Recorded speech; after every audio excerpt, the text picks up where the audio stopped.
think about meeting up with her again if you're not shacked up with anybody, you know? I mean, of course you probably are. Gorgeous hunk of a vault hunter like you. I bet you're beating away suitors left and right. Look, you're blushing. Oh, I could just eat you up. Mr. Torg was so scared of trying to get a date for such a long time. He used to go to parties in high school and just stand in the back without talking to anybody. I am an introvert! I tried to tell him, I said, don't worry about chasing love. If you chase your dreams, then love will follow. See, that's the thing people don't get. You watch Echo films and they're just awful. They teach you that the only way to be with someone is just to pursue them over and over until they decide they like you. In reality, you know when you like someone almost immediately. You can't really convince somebody to fall in love with you. You just look like a stalker. But if you do things that you're interested in, like making guns that explode or killing mercenaries, then people will see that confidence and skill you have and they'll be attracted to it. There's always a fine line between that kind of confidence and narcissism, you know? There's nothing worse than somebody who wants to be famous. I remember when Mr. Torg first sold his weapons tech to that board of directors, he was pretty egocentric for a while, taking pictures of himself and posting them to the EchoNet all the time, trying to hobnob with every celebrity that used his weapons. He came back home one day with a supermodel under each arm, and I said, Mr. Torg, what are you doing? You've lost sight of who you are. It's been weeks since you actually created a new gun, I said. And it was true. He'd been more obsessed with being well known for doing something great than with actually doing something great.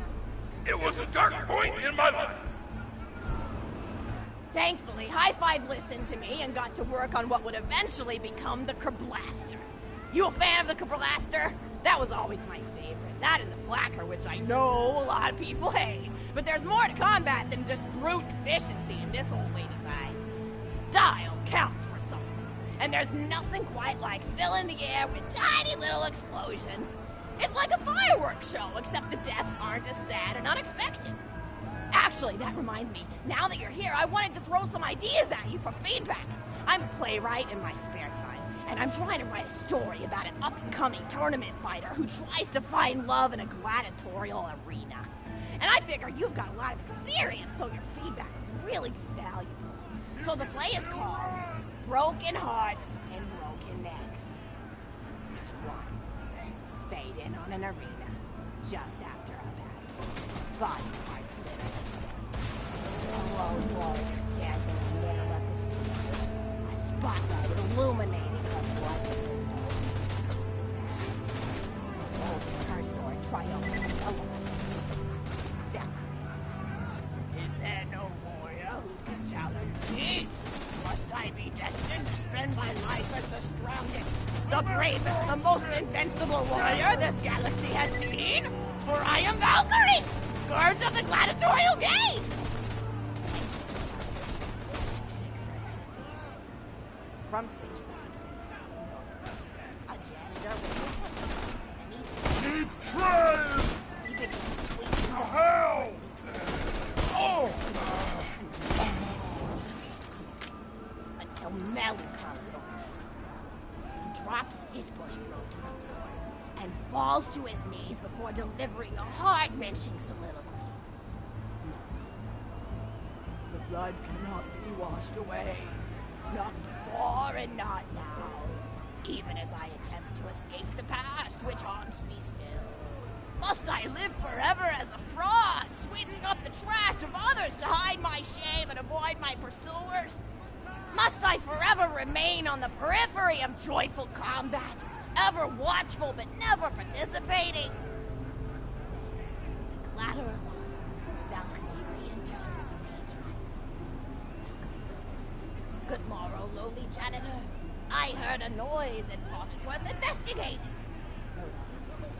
Oh, great Valkyrie, it was nothing but the wails of those souls you released from their bodies tonight. Souls that wail in agony as they fly upward to Valhalla. Fools! What have they to wail about? Their agonies are over, ended at the point of my sword. Mine, however, have only yet begun. For it is lonely at the top, and an unchallenged life is a boring one. Know done, as I. If only I were able to tell her my true identity, I would give her a fight she would not soon forget. Back to her. Yes, ma'am, boredom is the true tragedy. May you one day find challenge in combat. Stupid. Nodon picks up a giant two-armed bastard sword with almost no effort. Thou couldst. What is this? Excellent. Stage left. Thou. What strength this janitor possessed? Who is he to pick up a bastard sword with 2 fingers? What hidden power does he hold? What secrets does he keep? I will endeavor to uncover his past in the hopes that our swords may cross in battle.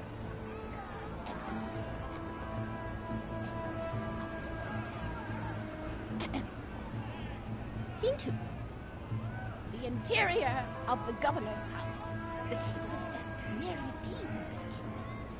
Oh, I'm so sorry. I didn't even ask you for the feedback on the first scene. Did you like it? Oh, wonderful. I'll continue then. Scene 2. The governess enters from stage left. Governess. I refuse to respond to these absurd accusations. Her husband looks at her quizzically. Governor. And what accusations may those be? Governess. Actually, you know what? I don't think I'm ready to get feedback on the play yet. But what about you? What are you up to? Tell Grandma Flexington all about it. I bet you've had some amazing adventures. Mr. Torg told me about the time you all played bunkers and badasses together. He said it was one of the most fun and welcoming experiences of his life. Grandpa! You're embarrassing me! Sorry, sweetie, but really, you and the Vault Hunters are his first real pals. It wasn't easy for Mr. Torg to make friends at school when he had facial hair at age 8, pecs at 8.5, and dead parents by age 9. People found him intimidating, but I told him that he should be thankful for the fact that he looks different. Anyone who wouldn't be friends with you based on appearance wouldn't be a very good friend anyway. But he really does like hanging out with all of you. Most people these days want Torg to pose for pictures or blow something up by flexing at it. It's not often he gets to sit down and play games with people. Oh, speaking of games, did you play Going Back to the House yet? It's a new echo simulation about exploring a log cabin you lived in when you were a kid. There's no violence or anything. You just walk around looking at cereal boxes and remembering people you made out with. I really like where Echo Sims have gone in the past few years, don't you? There seem to be a lot more of them with interesting things to do beyond shooting people, and the writing has gotten so tight and concise. For instance, did you ever play The Samurai's Marker? The whole game's story was delivered through haiku. Did Zero write it or something? No, I'm just joshing. I know you're too busy for that. But oh yeah, I was playing At the End of the Pointed Gun last night on my Echo Sim player, and wow, is that it? It's about a guy who punches people and smacks himself in the face with doors. Easily one of the best punch-related comedy sims ever. But oh, I'm really looking forward to this game called Robot Hunter Assault Squadron, which is this big randomized survival game about throwing bottles at trees and accidentally scaring birds. In the demo version, I scared a bird so hard it died. 10 out of 10 in my book. But what kind of things do you do for fun? You play any sports? You look like you might be into some of the more extreme stuff, like spine hurdling or psycho head volleyball. I knew an athlete a lot like you when I was younger. Her name was Nijo, and she was especially gifted at the giblet. And then see how far you could make their viscera fly across a big field. You got points based on distance and the size of the viscera. She won the final round of the giblet toss championship by getting a left eyeball to cross the 300-meter mark. They said she was juicing with iridium, but I think they were just angry that she dethroned the reigning champ, misogynistic Jeff. People really liked him for some reason. Hey, what's your favorite food? Mine's burgers, personally. People look at you like you're a pleb or something when you say you like burgers, but just think of all the things you can do with them. You can change out the patty, play around with the toppings, change what sides you have. You ever have a burger with veggie chips? Gosh, I all but forgot about fries for about a year after I discovered the veggie chip combo. And I'm not a vegetarian or anything, but those veggie patties they make on the more upper class worlds are crazy good. Better than real meat if you cook it right. Mr. Torg tried to be vegetarian once after he saw a fluff bear get run over by a truck. How long do you last again? 12 seconds! Barely even finished the word vegetarian before he lunged at a skag chew I was holding in my left hand. Nearly lost a finger. Granted, he's always been partial to skag chews or skag bacon. Don't know why, since I always felt like skags tasted like old tires and vomit. But to each his own. Taste is a funny thing. People say your taste buds get more refined as time goes on, but they actually get worse and worse. So when Mr. Torg used to refuse vegetables as a kid, it's because he was actually tasting how awful they were. When we old folks eat vegetables, we're only okay with it because we can't taste all the gross vitamins and stuff. Granted, vitamins are what have kept me going for as long as I've been going. You get enough B12 in your system and you can handle a freight train without so much as a bruise. That reminds me, I need to get my pills ready for the rest of the week. I have one of those little metal containers split into different sections for each day. It's really helpful. And the sides are sharp enough that I can use it to ward off burglars if I need to. What else do I have to do this week? Probably head to the bazaar, pick up some frozen spider and flanks. Gotta bring my coat, though, because it gets kind of chilly in the freezer section. What else do I need? Oh, I need Schwartzman's candy drops. Gosh, those are delicious. They're so smooth and sweet. Just thinking about them, I could go for one right now, couldn't you? Do you think you could go find me one?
Schwartzman candy drop? Grab it for me, will ya? Oh, I can taste it already.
Later while sitting by the fireplace telling Mr. Torg stories of days gone by.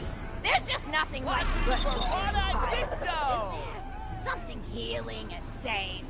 Maybe that's family likes explosion slogan for the tour corporation. Don't you think? High five? Oh, don't be silly. It's a wonderful slogan and you know it. I used to come up with slogans for a living when I was in my teens. I came up with the jingle for Professor Gunsight's Can't Miss Scopes. How'd it go? Oh, yeah. If you try to shoot but you miss a lot, then give Professor Gunsight Scopes a shot.